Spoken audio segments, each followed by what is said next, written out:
Assalamualaikum warahmatullahi wabarakatuh. Alhamdulillahilladzi ja'ala ala kulli syai'in amma ba'du.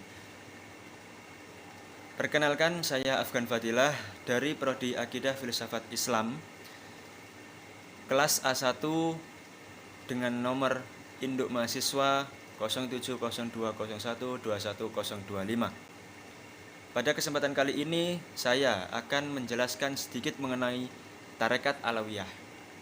Sejarah Tarekat Alawiyah. Tarekat Alawiyah adalah sebuah tarekat sufi yang berpusat di Hadramaut, Yaman. Didirikan oleh Muhammad Al-Faqih Muqaddam yang meninggal pada tahun 653 Hijriah atau 1232 Masehi. Dia menerima ijazah dari Abu Madian di Maroko melalui dua muridnya. Abu Madian adalah seorang murid dari rantai pemancar spiritual tarekat Sadiliyah dari Muhammad. Nama Ba'alawiyah sendiri berasal dari suku Hadrami, suku bangsa di Yaman, yang tergabung dalam marga Ba'alawi. Pada awal abad keempat Hijriah, yakni pada tahun 318 Hijriah, Sayyid Ahmad Al-Muhajir dari Basra, Irak, terlebih dahulu ke Makkah dan Madinah, dan kemudian ke Hadramaut untuk menghindari kekacauan yang terjadi di kekhalifahan Abbasiyah, di mana keturunan Muhammad terus-menerus dicurigai melakukan pembakaran dan pemberontakan melawan khalifah. Sebagian besar keturunan Muhammad yang dikenal sebagai Sayyid menikmati banyak pengikut karena pengetahuan mereka yang mendalam tentang Islam dan ajarannya, baik esoterik maupun eksoterik. Perkembangan Tarekat Alawiyah. Tonggak perkembangan Tarekat Alawiyah dimulai pada masa Muhammad bin Ali, atau yang akrab dikenal dengan panggilan Al-Faqih Al-Muqaddam, seorang ahli agama yang terpandang. Pada abad ke-6 dan ke-7 Hijriah, pada masanya kota Hadramaut kemudian lebih dikenal dan mengalami puncak kemasyhurannya. Muhammad bin Ali adalah seorang ulama besar yang memiliki kelebihan pengetahuan bidang agama secara mumpuni, di antaranya soal fikih dan tasawuf. Di samping itu, konon ia pun memiliki pengalaman spiritual tinggi hingga ke makom Al-Qutbiyah, puncak makom kaum sufi, maupun khirqah sufiyah, legalitas kesufian.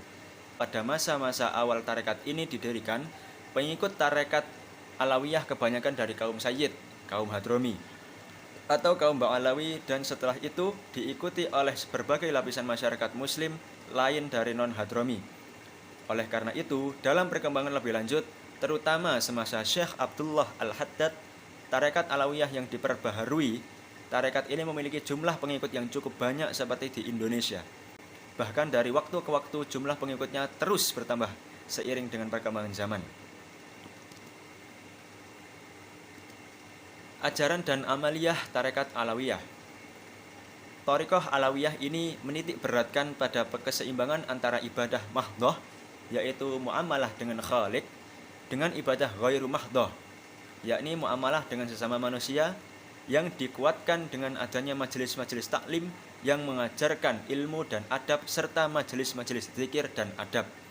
Dengan kata lain, thariqah ini mencakup hubungan vertikal, hubungan makhluk dengan khaliknya, dan hubungan horizontal, yakni antara sesama makhluk. Selain itu, thariqah ini mengajarkan kepada kita untuk bermujahadah, bersungguh-sungguh dalam menuntut ilmu guna menegakkan agama Allah, yaitu Islam, di muka bumi. Sebagaimana diceritakan bahwa sebagian dari As-Sa'adah Bani Alawi pergi ke tempat-tempat yang jauh untuk belajar ilmu dan akhlak dari para ulama, sehingga tidak sedikit dari mereka yang menjadi ulama besar dan panutan umat di zamannya.